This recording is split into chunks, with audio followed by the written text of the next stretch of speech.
All right, it's Friday, August 19th, and I'm in recovery mode here a little bit. I had to pull over because the other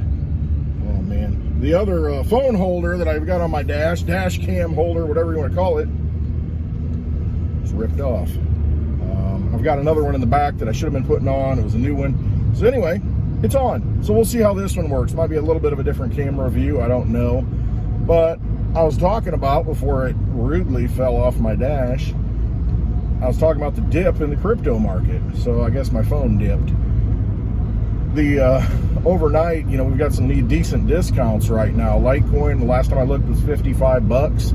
Not bad, because not that long ago it was around $63. What the heck? I get stuff making noise in the back. This is gonna be like paranormal caught on camera. I'm gonna see some things in the background popping up. Oh man. Some of that stuff, especially those shadow figures that are just like dark black, very dense, makes me wonder. And of course the Sasquatches. Finally we've got video evidence of Sasquatch. Believe it or not, but I don't know. It's pretty hard to deny or discredit some of that stuff. All right, enough of that. But back to the crypto market. Yeah, definitely some discounts.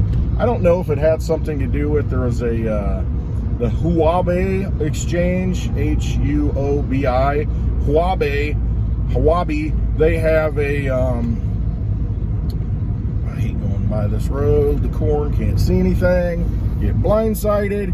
But the Huobi exchange, they've got a token, I think it's a Huobi dollar stable coin that ended up going to, I haven't looked today, but yesterday I noticed people were starting to freak out. It went to 85 cents. And the thing is, it's supposed to be stable to the dollar. So, it's supposed to be $1, worth $1. You can exchange it for $1. It holds the value. It's pegged to the dollar. Well, if it goes to 85 cents, it's not a good thing, because if you think about it, the whole reason for stable coins, why people use it is, oh my gosh, Litecoin went to $64. I think it's going to dip down to 55. Okay, well, I'm going to take that $64 Litecoin, move it over into a stable coin, and so it maintains that $64 price. So today, when it dips to $55, you would go in and buy it and have more Litecoin, because you've got a crypto that's stabilized to the dollar. It's easy to go in and out of cryptos. So if you're a trader, it's a great thing. It used to be you'd just go into Bitcoin, and you take profit, quote, profit into Bitcoin. You'd get more Bitcoin. But now that there are stable coins, that's what people use. Well, if the stable coin becomes unstable and it's not worth $1, that's a little scary. And I think at some point that's what's going to happen, because a lot of these stable coins, they are not backed by dollars. You would think that, okay, if they've got 1 million stable coins, they would have $1 million to back it up, because it's supposed to be stable, right? Stabilized to the dollar on a peg somehow. Something's got to back it. Most of them aren't. They've got, it might be backed by treasuries. USDC's backed by, I don't know, like treasuries and bonds and stuff like that. I'm not 100% sure what their portfolio is. But it's not a 1-to-1 ratio with the dollar, which is a little bit scary, because those other assets can go different directions. And that's what happened apparently with this Huobi token. I don't know. A lot of things have blown up. We've seen Celsius, Voyager.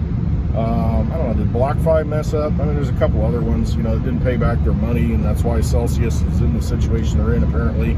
But you've got the situations where a lot of these platforms, a lot of these so-called stable coins and stable platforms aren't so stable. And so I always look at it from the standpoint, if I'm in crypto for a reason. I'm in crypto because I want something that's going to escape the current economic system. I want an option that's different.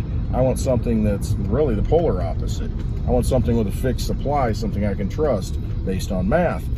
Whereas you've got a US dollar, actually a Federal Reserve note, that is none of that. Print up, create as much as you want. Don't know how many there can ever be, because there's no limit. And, it is what it is. You deal with it. It gets inflated away. So that's why I like cryptocurrency like Litecoin.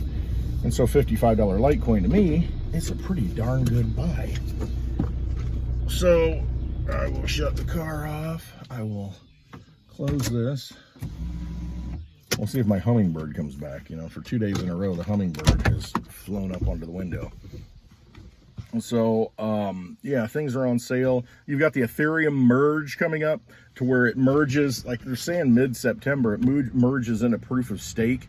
I was going to talk about why I think Litecoin's going to go up too, and other coins are going to go up. Could be completely wrong. But you've got this merge for Ethereum coming up. I mean, that's a big deal. You got billions of dollars locked up in Ethereum. I mean, they screw this up, a lot of things get wrecked. Completely wrecked. And then Ethereum Classic, rises, from the ashes.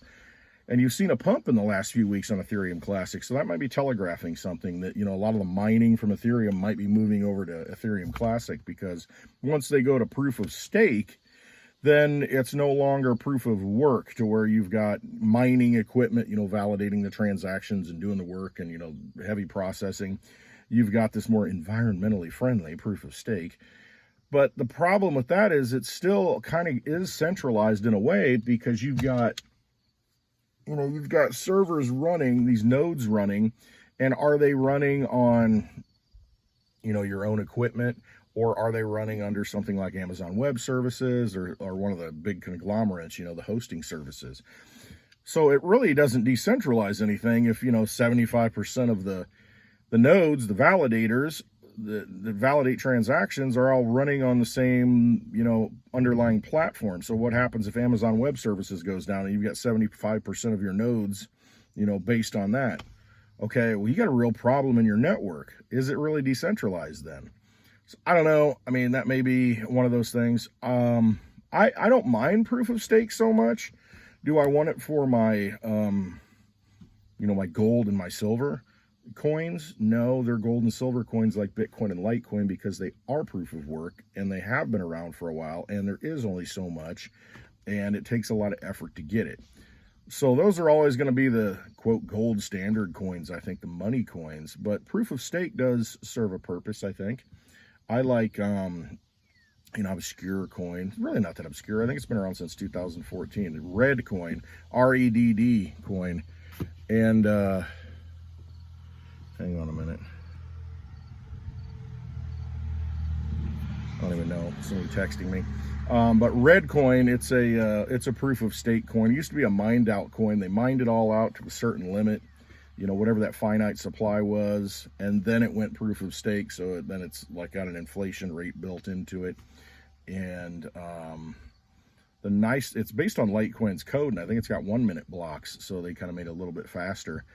But you can actually mine that. I don't even want to say mine that. No, you can validate transactions on your PC, your laptop. You can have a laptop running, validate transactions, and I mean, you can make almost up to 20% a year, I think, in Reddcoin rewards. And so if you run a node, and it's really simple, you just download the software and just run it. And you put your coins in there, and you're essentially supporting the network with those coins. And you get a reward, for validating those transactions and making that all occur using your coins. You get a reward in Reddcoin, and there's a fixed inflation rate, whatever that is. It also goes and it funds the development team, a certain portion of that transaction. So that's kind of a good thing. I mean, it's one of those coins. I like that kind of proof of stake better, because everybody can participate. You don't need to run some giant node, have some, giant validator, on some hosting server. It's like, no, little people can do it. I mean, all of us can just run it on a laptop and participate in the network. And so it's completely decentralized at that point, because you've got a bunch of, individuals doing it and running it, and that is the network. So I don't know. I kind of like that. I like that idea. If, let's say, mining was ever, centralized in some way, to where, and people, argue that is the case in a lot of ways, because you need a lot of money to do it. But let's say some government comes in and slaps sanctions on it, here in the US, or they get together and World Economic Forum gets together and says, hey, we need to slap licenses on these miners. So, every place that they go, they're going to have to pay X amount of dollars, and it just, controls those miners and, puts them out of business, when it picks winners and losers, maybe something like that happens. And so it's easier because it's more centralized, as far as, the resources are more centralized in the mined coins, the big mined coins, to maybe do something like that at some point. I don't know, it'll pop up somewhere else. Somebody will start mining, but, so it kind of works itself out. But I'm just thinking how hard it would be to do that to something like Reddcoin, because it is so distributed out with so many people that can run it. You've got access to the resources. I don't have access to a mining farm. I don't have the money to do it. So if we got together, all of us, and said, okay, we're going to create our own, freedom farm and do something like that, I mean, that's cool. But I mean, this just gives, you don't have to do that with, there's a lot of other coins, but I just like Reddcoin because it was based on the Litecoin code, and it has been around for a long time, and it is quick. I don't know, I just always liked that as a decentralized option, a truly decentralized option, where you've got, anybody can participate with very minimal equipment. Whereas, if you can't mine Litecoin without, putting some serious cash into it, same with Bitcoin, same with some of these other big coins, Ethereum. So, I don't know, just got off on a tangent. People have asked me what coins I like, and I like Reddcoin. I do. I like DigiByte, and I like Litecoin. I mean, those are kind of, but you see, they all come from the same vein. It all comes from the same family tree. It's all based on the Bitcoin code. Litecoin was a fork of that code, and it's been running for almost 11 years. DigiByte, a fork of, I think, Litecoin. And also Reddcoin, a fork of Litecoin. And they just made modifications in that code. And so there was nothing wrong with that. It's because, it serves different purposes. And it's either successful or it isn't. I mean, there's been a lot of coins that have forked and, been created and have gone to zero, because nobody gives them power, nobody gives them energy, because there's just nothing to really offer. It just didn't have what it took. But there are coins that have what it takes, and, just the test of time shows that they're valid coins, just like Litecoin running 11 years nonstop. DigiByte running since 2014, beginning of 2014, January. Reddcoin running, I think, since 2014. I could be wrong, but I mean, some of these older coins that have just continued to work. So that's what I'm kind of into. Anyway, I was going to say Litecoin. I expect Litecoin and some other coins, just looking at the chart, it looks like they're coming to a pinch point in like September, maybe the beginning, let's just say by September 11th. I mean, I just think it's got to go one way or the other. It's either going to dump really hard against Bitcoin, or it's going to go up pretty substantially against a Bitcoin, the ratios. And they're just kind of setting up that way. I looked at the XRP chart the other day. Not that I'm an XRP fan or anything, but I mean, if you just look at the charts, at some point, it comes to a pinch point and something has to happen. It's either got to go up, it's got to go down. And I think we're getting to that point. You're going to see, look at that. That's a dragonfly. It's a big one. But you're getting to that point to where it is just, something's going to happen. The sideways action that we've had here for a while is going to give, and I think it's going to go up myself. Could be wrong, could be some kind of stupid event politically in the world that prevents that, but I kind of think it's going to pop up against Bitcoin, at least. I mean, you're going to see these coins moving against Bitcoin. I think especially Litecoin, a lot of underpinnings for it. MWeb is still being developed, Mimblewimble, going to be brought to, works right now, but you got to have the Litecoin core wallet on your computer. It will be available on cell phone apps at some point. I mean, the development is already happening. When that happens, it becomes a very easy to use mass adoption feature to where I want to see every Litecoin in a Mimblewimble address. And all you do is check a box at that point. Still on the Litecoin, blockchain. It's just now it's got like a sheet over it, or the lights got turned out and you can't see what the transactions are. And it's just allows for privacy for one of the most liquid coins out there, probably the second most liquid coin. I would argue the most liquid coin because it's easier to move than Bitcoin. But it's big. And then you've got a Litecoin halving next year in August, so less than a year away, the block reward halves, so it becomes more scarce. It's just Litecoin Summit coming up in October. So there's energy building, there's a lot of things. BlackRock's involved in Coinbase to where, they're going to be, who knows, purchasing Litecoin, how much Litecoin. They've got $10 trillion under management, trillion. and you've got Litecoin in every ATM, every platform, every exchange. It's I don't know. I see a lot of great things that can happen, and the use cases there, the volumes there, more wallets being open, addresses being opened up all the time. Just a lot of fundamentals behind Litecoin. So anyway, the finite supply, only so much to go around. All right, rambled enough. Happy hour today, 4 o'clock Central Time, Litecoin Lisa's channel. Come check it out. Gonna be having a few drinks and talking about crypto, talking about Litecoin, I'm sure. Talking about other events, world events, crazy stuff that's going on. Definitely some crazy things out there. All right. Thanks for watching. Hit that thumbs up if you would. Share it with somebody. And I appreciate your time. Appreciate your energy, giving your energy to this video.